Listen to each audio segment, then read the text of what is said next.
William Tay. Souvent, en fait, lorsque vous avez des crises économiques, il faut regarder les zones les plus bêtes du monde. Et nous, on l'est de très très loin. C'est-à-dire que depuis la crise de 2008, on voit bien que la zone économique Asie-Pacifique est en train de croître. On voit bien que la zone Amérique du Nord est en train de croître. Et nous, on fait tous les mauvais choix possibles. On peut dire que c'est la faute de l'Europe. Or, ce n'est pas vrai. Lorsque vous regardez les enquêtes et les commissions que nous avons eues à l'Assemblée nationale, on voit bien que ce n'est pas la faute de l'Europe, ce n'est pas la faute des institutions européennes pour lesquelles on est dans cette situation, c'est la faute d'un seul pays, l'Allemagne, qui a multiplié les mauvais choix et qui nous le font payer. Tout d'abord en sortant du nucléaire sous la pression des écolos dingos. Voilà. C'est-à-dire qu'ils ont dit, voilà, on va sortir du nucléaire en raison de la catastrophe de Fukushima et on va passer au charbon. Et comme les Allemands ne voulaient pas avoir une superpuissance énergétique à leur porte pour pas que leurs industries soient dépendantes notamment du marché nucléaire français, et ben ils ont indexé le prix de l'électricité sur le prix du gaz pour faire en sorte que le marché français ne soit pas équivalent, en fait, le coût de l'électricité ne soit pas équivalent au coût de production, parce que sinon, la France était en capacité d'alimenter toute l'Europe, et toute l'Europe était dépendante de l'énergie française. Donc uniquement pour des raisons qui se rapprochent d'une raison de puissance proche de la Seconde Guerre mondiale, les Allemands ont coulé énergétiquement l'Europe. Ça, c'est le premier point. Le deuxième point, c'est qu'ensuite, après, les Allemands ont continué. Si par cas ça s'arrêtait à là, on pourrait se dire que tout va bien. Lorsqu'on a voulu remettre en place ce qu'on appelle le financement de l'énergie verte, ils ont sacrifié le nucléaire pour pas que la France puisse bénéficier de subventions européennes pour relancer ce qu'on appelle le programme EPR, pour pouvoir financer en fait les pays comme la République tchèque et d'autres pays d'Europe de l'Est, pour faire en sorte qu'on ait une énergie pas chère, bon marché et qui produit peu de carbone. C'est-à-dire qu'un ensemble de décisions ont été prises sous l'impulsion d'un pays qui ne voulait pas voir la France aller trop loin, l'Allemagne, qui nous ont conduits dans une impasse énergétique. Et on va arriver au deuxième choix qui est de plus en plus grave. C'est-à-dire que lorsqu'on va regarder les niveaux de croissance, depuis la Seconde Guerre mondiale, on voit que le niveau de croissance économique est intimement lié à la consommation énergétique. C'est-à-dire qu'au moment où les pays occidentaux ont commencé à décroître, c'est quand notre consommation énergétique a commencé à baisser avec ce qu'on appelle les deux chocs pétroliers. Et bien à ce moment-là, l'Europe et une partie des États-Unis sont rentrés dans ce qu'on appelle un ralentissement économique. On était plus à la période des 30 glorieuses, mais on a subi un ralentissement économique. La période de ralentissement économique est intimement liée au ralentissement de la consommation énergétique. Depuis une dizaine, quinzaine, vingtaine d'années, les États-Unis repartent sur la croissance économique avec ce qu'on appelle la découverte du gaz de schiste qui leur permet d'être indépendants énergétiquement. Or, là, on va arriver au problème français. Là, on a quand même les champions du monde de l'incohérence. C'est-à-dire que nous, on dit deux choses. Un, il faut avoir une grande croissance économique. Or, depuis un an, la Première ministre dit qu'il faut faire de la sobriété énergétique. C'est impossible. Vous ne pouvez pas avoir de croissance économique et de sobriété énergétique avec le raisonnement que je viens de vous dire, vu que les deux sont liés. L'autre point, c'est qu'on veut faire ce qu'on appelle la transition énergétique basée sur la consommation d'électricité, notamment avec les voitures électriques. Est-ce que quelqu'un peut m'expliquer comment on fait lorsqu'on n'a pas de batterie, notamment lorsqu'elles sont produites avec le lithium chinois, et qu'ensuite, après, vous demandez à tous les consommateurs qui ont un niveau de revenu qui est très bas et qui est écrasé par l'inflation, dont les dépenses contraintes ont explosé sur le logement, sur l'électricité, etc., d'acheter une voiture électrique, alors que dans le même temps, vous voulez fermer des centrales nucléaires parce que la loi promulguée par Emmanuel Macron est toujours en application, n'a toujours pas été révoquée, et qu'ensuite, après, vous dites, avec la consommation, l'augmentation de l'électricité, eh ben, les classes populaires et les classes intermédiaires doivent acheter des voitures électriques qui sont de plus en plus chères, alors que le prix de l'électricité a augmenté. Non, mais surtout que le prix de la consommation d'électricité est en train d'augmenter. Donc du coup, c'est complètement incohérent, et ça résume pour lesquels on est dans cette situation, auquel normalement, on aurait dû être en croissance économique depuis bien longtemps et on avait une augmentation du nombre de faillites d'entreprises de plus de 42%, ce qui pose question en termes de cohérence, en termes de politique économique et de politique énergétique. William Tay. Bon, il y a une suite logique. Vous avez une montée des actes anti-religieux qui concernent principalement deux religions, spécifiquement en termes de chiffres, c'est les actes anti-chrétiens et les actes anti-judaïques. Ça révèle une chose, c'est-à-dire que la montée des actes anti-chrétiens, c'est notre sujet, mais la montée des actes anti-judaïques est intimement liée à la montée de l'espace dans le débat public de l'islam le plus radical. C'est-à-dire que vous avez une corrélation qui est très nette entre la montée de l'islamisme radical et la montée des actes anti-judaïques. Et le point que moi je vois, notamment avec la scène que vous venez de montrer, la photo que vous venez de montrer, c'est que ces actes vont devenir de plus en plus récurrents dans la mesure où des forces politiques, au nom de l'islamo-gauchisme, vont pouvoir tout cautionner, notamment les propos de Médine ou de d'autres personnalités, et vont pouvoir excuser. Lorsque vous commencez à pratiquer la culture de l'excuse, vous permettez à des gens de manifester leur haine à l'égard d'une population, dans la mesure où on dira « c'est pas grave, il a mal compris, il était peut-être trop stupide, il a mal lu ou quoi que ce soit ». Et donc, une grande partie des gens qui se revendiquent de cette même mouvance idéologique, vont se dire on peut manifester notre haine, on peut manifester notre intolérance à l'égard d'un certain groupe déterminé parce que des personnalités politiques nous ont cautionné et nous disent que c'est légitime ce qu'on fait. Il y a une légitimité à être antisémite pour une partie de la population dans la mesure où il y a un lien historique, et il faut rappeler, entre la guerre entre Israël et Palestine qui anime nos banlieues depuis des décennies. C'est aussi une raison pour laquelle vous avez, comme ça a été rappelé par Christophe Guilluy dans La France périphérique, vous avez beaucoup de personnes de confession juive qui ont fui notamment les banlieues pour aller dans la France périphérique, voire même, comme le rappelait Jonathan, émigrer directement en Israël. Donc tout ça est lié. Et la question que nous, on doit se poser, c'est comment faire en sorte de pouvoir à la fois permettre aux personnes de confession musulmane de pratiquer librement leur culte, tout en évitant de dériver vers un islamisme qui provoque deux choses, qui sont incompatibles avec les valeurs de la République française en termes d'égalité des femmes, en termes de tolérance vis-à-vis des autres religions, parce que la loi de laïcité, c'est pas écraser une religion, c'est permettre la libre confession des cultes de chacun, et ça commence par le respect et la lutte contre les actes anti-religieux. Très rapidement.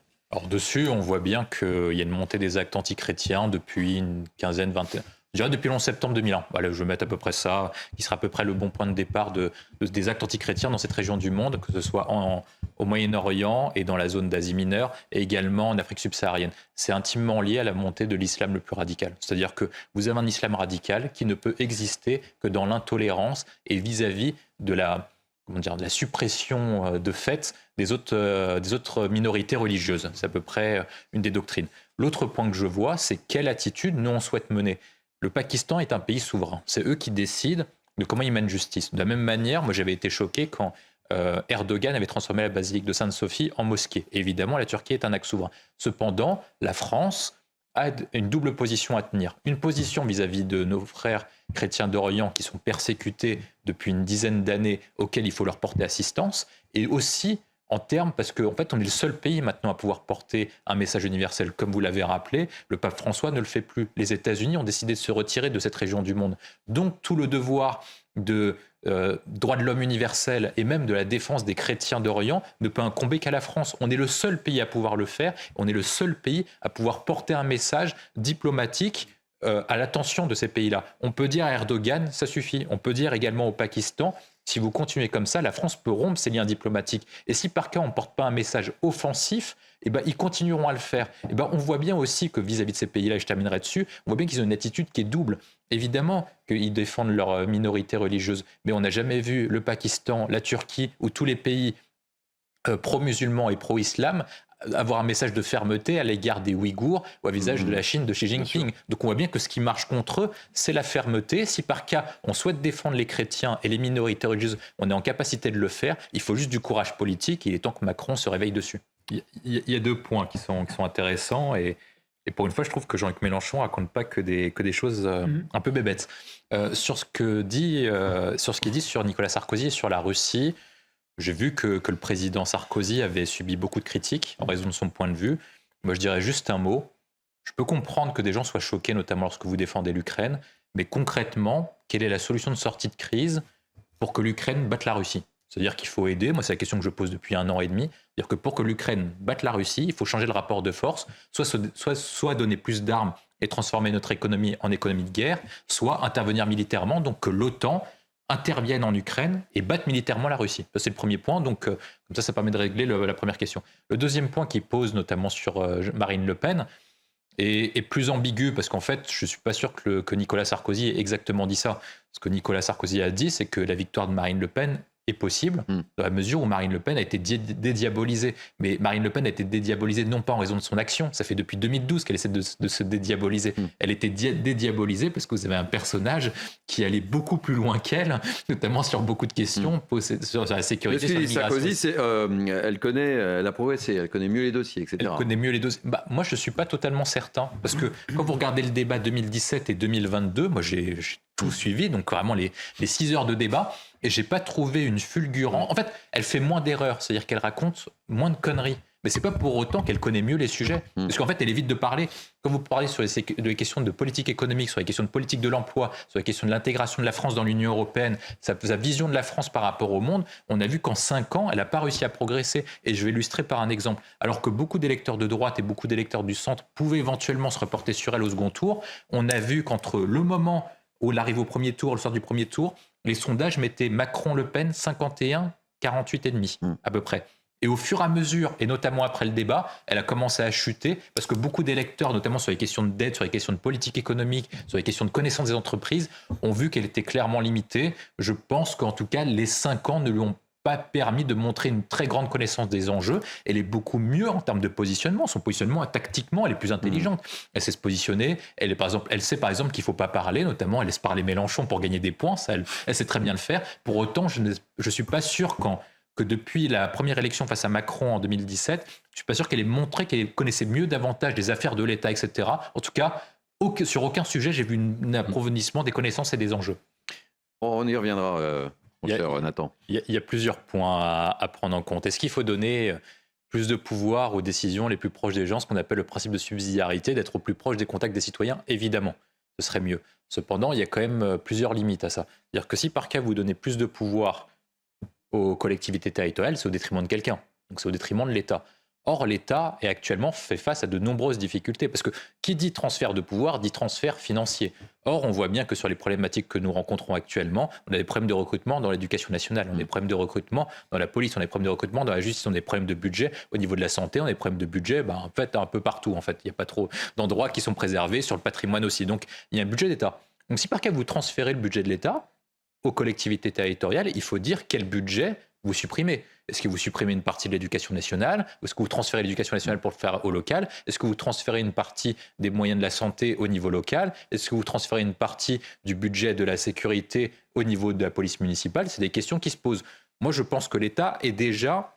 si par cas, on n'avons pas de résultats, c'est parce que depuis 30 à 40 ans, l'État a été pillé des deux côtés. D'une part par le haut sur une partie de ses compétences par l'Union européenne, notamment sur les compétences de politique économique. Aujourd'hui, on demande au président de la République de gérer la politique de l'emploi, de faire la croissance économique. Or, il n'a pas tous les pouvoirs en matière de levier, dans la mesure où il ne dispose pas de la politique monétaire. Et une partie de son pouvoir a été disposée notamment par le bas avec ce qu'on appelle les collectivités territoriales. Or, ce serait pertinent, comme le disait Carl Olive, si par cas tous les maires, de façon homogène et uniforme, mèneraient une bonne politique. Or, depuis qu'on a fait les lois de la décentralisation, donc avec les lois Mitterrand de 83 et 86, on voit bien que les collectivités territoriales sont gérées de façon non pas homogène. C'est-à-dire que vous avez une augmentation incroyable de la masse salariale du nombre de fonctionnaires de plus de 65%, alors qu'à la population d'augmenter de 18%. Qu'est-ce qui justifie que vous augmentez autant la masse salariale des collectivités territoriales alors que le nombre d'habitants n'a pas augmenté? Ça, c'est le premier élément. Ensuite, après, ça dépend, vous transférez le pouvoir à qui? Moi, je ne suis pas sûr que les Parisiens demandent à ce que les pouvoirs du préfet de police de Paris soient gérés par Madame Anne Hidalgo. Il faut quand même rappeler que pour lutter contre la sécurité sur les champs de Mars, elle préconise de faire des flyers pour dire « vous êtes en situation d'insécurité ». C'est quand même ça, sa politique en matière de sécurité. Donc, je ne suis pas sûr que les Parisiens veulent transférer les pouvoirs. On est loin du cul des vaches, là. Voilà, on est revenu à Paris. De Laurent Nunez.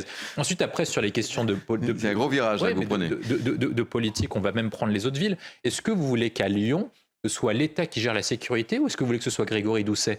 Est-ce qu'à Nantes, vous voulez que ce soit l'État qui gère la sécurité, donc Gérald Darmanin, ou vous voulez que ce soit Johanna Rolland qui gère la sécurité à Nantes? Est-ce que vous voulez que ce soit l'État qui gère la sécurité à Rennes ou est-ce que vous voulez que ce soit la maire de Rennes? Je ne suis pas sûr. Vous avez déjà une réponse dans votre affirmation, mon cher William, je vous connais. Donner plus de pouvoir aux maires, oui. Notamment décentraliser davantage, donner plus d'importance au préfet local qui soit davantage dans l'écoute, oui, en fonction de la thématique. Mais en fonction des autres thématiques, on ne peut pas garantir que les Français seront mieux gouvernés avec certains maires plutôt que d'autres, notamment sur différents sujets. Si par cas, votre priorité, c'est la question de transition énergétique ou plus de social, il y a des maires de droite qui seront moins bons que des maires de gauche. Donc l'avantage, au moins que ce soit l'État, c'est qu'au moins on mène théoriquement une politique uniforme. Ça, c'est le premier levier. Sur le deuxième levier que dit Carl Olive, moi, je pense que sur le cumul du mandat, de fait, lorsque vous connaissez un peu la situation, vous savez que celui qui est député ou celui qui est sénateur gère de fait sa mairie, en fait. Donc, en fait, ce qu'il propose, c'est non pas un cumul de fonctions, c'est un cumul de rémunération. Or, les Français sont contre le cumul de rémunération, de la mesure où ils veulent que celui qui est maire exerce son fonction de maire à plein temps, et celui qui est député exerce sa fonction de député à plein temps, et celui qui est sénateur exerce sa fonction de sénateur à plein temps. Moi, je pense que le cumul des mandats, on peut revenir dessus, non pas sur l'Assemblée nationale, mais sur le Sénat, dans la mesure où le Sénat, c'est le représentant des collectivités territoriales, et il peut être cohérent, vous savez, à la fois président de collectivité territoriale, président de département, président de région ou maire, avec au Sénat, parce que les activités sont en rapport. À l'Assemblée nationale, je ne suis pas sûr que ce soit pertinent. Votre regard m'intéresse. Vous en pensez quoi? Moi, je suis assez surpris par la réaction. C'est-à-dire qu'au nom de la démocratie, au nom de l'indépendance de la presse, au nom en fait de la pluralité, eh ben, on décide, au nom de l'indépendance, de dire au patron du JDD, le groupe Lagardère, eh ben, vous avez fait un mauvais choix de patron de presse. C'est-à-dire que parce qu'on défend la liberté de la presse, on défend l'indépendance de la presse, on dit, bah voilà, vous n'avez pas le droit de choisir votre patron de presse, vous avez le droit de choisir qu'un certain nombre de personnes qui sont en comité restreint, si possible, éventuellement de gauche, ce serait encore mieux. Ensuite, après, au nom de la pluralité, eh ben, on décide non pas de débattre, on décide éventuellement d'abattre un titre de presse. C'est-à-dire qu'on décide de l'enfermer pour faire en sorte que ce titre de presse n'existe pas parce que ce titre de presse dérange. Je pense que ça pose plusieurs problèmes qui sont essentiels. Le premier problème que ça pose, c'est-à-dire qu'en fait, il y a un certain groupe qui peuvent décider qui est la bonne presse, qui est la mauvaise presse, quelle est la presse qui est fréquentable, qui est la presse qui n'est pas fréquentable. Or, si par cas on prend toutes les déclarations mot à mot, est-ce que c'est exact ou pas? Est-ce qu'éventuellement on peut dire qu'on est contre la ligne du JDD parce que ça défend l'intolérance et c'est lié éventuellement à l'extrême droite en raison de Geoffroy Lejeune, etc. Ok, pourquoi pas, ça peut se défendre. Mais par contre, pourquoi est-ce que certains patrons de la majorité vont débattre à Europe Écologie Les Verts initialement avec le rappeur Medine, comme c'était le cas de Roland Lescure, avant qu'il retire son invitation, suite aux propos polémiques de Medine. Alors ça pose pas de problème. Et pourtant, Medine est quand même au moins plus dangereux que Geoffroy Lejeune. Autre point aussi, c'est ensuite après, pourquoi est-ce qu'on va à la fête de l'UMA? L'UMA est liée au Parti communiste de l'Union soviétique, qui a provoqué des dizaines de millions de morts. Bon, il n'y a pas eu de débat non plus. Ça veut dire qu'en fait, il y a une indignation à géométrie variable entre l'extrême gauche et l'extrême droite. Moi, je pense que les deux sont problématiques, mais à minima, il faut être cohérent. Si vous parlez à l'extrême gauche, vous pouvez parler à l'extrême droite. Si vous parlez à la gauche, vous devez parler à la droite aussi. Donc, il ne faut pas faire un deux poids, deux mesures. Et après, moi, il y a une chose qui me paraît surprenante vis-à-vis des élites, c'est la déconnexion. C'est-à-dire qu'on parle plus aujourd'hui du transfert de Geoffroy Lejeune au JDD que du transfert d'éventuel de Mbappé au Real Madrid, ce qui pose quand même question en termes d'information. Le titre de presse, quand même. De la presse, c'est quoi? C'est quoi les petites musiques? Je ne comprends pas le sens. Moi, je pense qu'il y a deux mouvements. Il y a un premier mouvement, c'est qu'on de plus en plus, on devient comme les États-Unis, mais avec l'hypocrisie française. C'est-à-dire qu'en fait, aux États-Unis, au moins, c'est clair. C'est-à-dire que les médias se prennent position en faveur d'un candidat, en faveur d'un parti politique. Le New York Times soutient toujours le Parti démocrate et souvent Fox News soutient plutôt le Parti républicain. Donc vous avez ça et les médias se polarisent avec des médias qui parlent à des électeurs de chaque camp. Mais au moins c'est assumé et il y a marqué spontanément sur chaque chose. Vous tapez titre de presse qui a soutenu Hillary Clinton, titre de presse qui a soutenu Joe Biden, Donald Trump, c'est marqué explicitement. Donc au moins les États-Unis, ils assument, ils ont un système qui est organisé pour. Nous, petit à petit, avec ce que vous dites en gros, c'est que ce qui se passe, c'est qu'en fait les personnes de gauche vont parler à la presse de gauche. Les personnes du centre vont parler à la presse du centre. C'est une drôle de conception de la liberté de la presse. En fait, ça veut dire que chacun va parler à sa presse tout en mettant une chose qui est hypocrite, c'est-à-dire qu'on dit en France que les médias ne doivent pas être des médias d'opinion, mais doivent être des médias d'information. C'est-à-dire qu'on demande aux médias de parler à son propre camp, tout en faisant en sorte qu'ils doivent assurer une information qui est globale. Donc c'est la première contradiction que je vois avec le système américain qui est impossible à importer en France dans la mesure où on n'a pas les mêmes systèmes. L'autre point que moi je vois qui est beaucoup plus dangereux, c'est qu'en fait, vous arrivez dans des écosystèmes en fait, auxquels chacun... On n'aura plus une France, on aura 3 France, on aura 4 France ou 5 France ou 6 France. C'est-à-dire que chacun va rester dans son propre segment. C'est-à-dire que moi, si par exemple je suis communiste, je vais rester à la fête de l'UMA, je vais dire tout le monde est heureux avec moi. Après, je vais me réveiller le matin comme Anne Hidalgo, je vais dire regardez, tout le monde m'aime, je ne comprends pas pourquoi les gens me contestent. C'est quand même incroyable, je me suis levé dans le centre de Paris, donc tout le monde est content. Les gens qui sont pour Emmanuel Macron, vous parlez à la presse qui est plutôt centriste, vous dites je ne comprends pas pourquoi vous dites que le gouvernement n'est pas aimé. J'en ai parlé à 10 personnes aujourd'hui, tout le monde aime le gouvernement et inversement pour la presse de droite. Ça veut dire qu'on va arriver de plus en plus, comme ce qu'appelait Jérôme Fourquet, sur l'archipel français, auquel vous avez des personnes qui restent entre eux, qui ne parlent pas entre eux, et on fait plus corps, on fait plus nation ensemble, ce qui a quand même fait le grand esprit français. Et sur la question que vous posez sur la liberté de la presse et sur les états généraux, je pense qu'Emmanuel Macron est complètement anachronique. C'est-à-dire qu'en fait, tous les défis de la presse qu'il pose ne sont pas remplis. L'objectif des grands groupes de presse, c'est d'assurer le financement, l'indépendance des groupes de presse. Or, il y a un problème qui est très, très, très strict dans le financement, c'est que vous ne faites pas des presses qui sont globaux, donc qui parlent à tout le monde. Vous faites en sorte en fait, qu'ils parlent à un nombre réduit de personnes, donc ils sont infinançables. L'autre point que je vois, c'est qu'en fait, sur la plupart des défis, sur la création d'un grand groupe de services publics capable de parler au monde, de faire rayonner la France, on n'y est pas du tout. On voit bien que les états généraux de la presse visent une certaine presse en particulier qu'il faut abattre plutôt que de débattre avec. Et le sujet dessus, je ne suis pas sûr qu'il y ait grand-chose à rajouter, mais il y a une réflexion qui est quand même posée sur les états généraux de la presse. C'est-à-dire que vous avez parlé du financement à terme.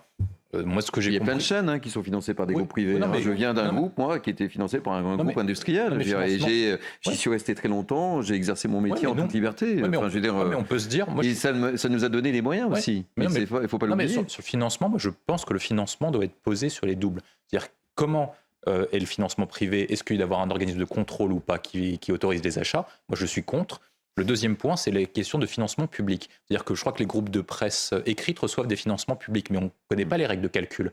Comment sont calculées les modalités de calcul? Pourquoi tel titre reçoit tel type de financement et à quel montant, etc. Est-ce que c'est par rapport au nombre de lecteurs? Est-ce que c'est par rapport à la diffusion? Est-ce que c'est par rapport à un titre historique? Parce que c'est en rapport avec son importance présupposée dans le débat public. Est-ce qu'il ne faut pas remettre à plat ces règles de calcul en se disant, voilà, on fait une règle qui est très simple, en fonction de votre nombre d'abonnés, en fonction du nombre de distributions, on vous alloue un certain montant sur un modèle redistributif, comme on fait sur les calculs de subventions aux collectivités territoriales. C'est la première question qu'il faut poser. Le deuxième point qu'il faut poser, moi je pense, et qui doit être l'objet des états généraux de la presse, c'est la question essentielle, c'est celle du service public, parce que c'est des états généraux de la presse, donc du service public. C'est quel est le rôle du service public au XXIe siècle? Est-ce que ça doit être un média de promotion de la France à l'étranger, comme avec France Média Monde, auquel on doit faire un BBC à la française, capable de faire des grands documentaires, etc. Moi, je pense que c'est une question à poser.